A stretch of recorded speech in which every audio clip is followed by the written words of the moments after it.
daw matauhan si Coach Chot Reyes. Eto pa nga mga idol, hindi rin napigilan ang pagkapiko ng partner ni Renz Abando na si Rosel Caravana Diamante sa nangyaring huling laban ng Gilas Pilipinas. Maasahan na player tapos bilang lang ang playing time. Ayon pa sa kanya na walang dapat nang patunayan si Renz Abando kay Coach Chot Reyes.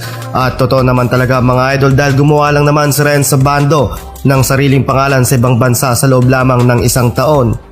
Sa laban ng Gilas Pilipinas kontra sa Dominican Republic ay naglaro lang siya ng 3 minutes playing time with 2 points, 1 of 2 field goal, assist by Jordan Clarkson.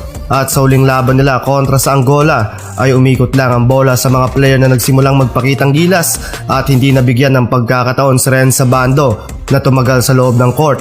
5 minutes playing time with 2 points, 1 rebound, 1 assist and 1 block. Pero sa galawan ni Renz Abando kahit di pasok ang kanyang kinakana sa stat sheets, malaking bagay sanang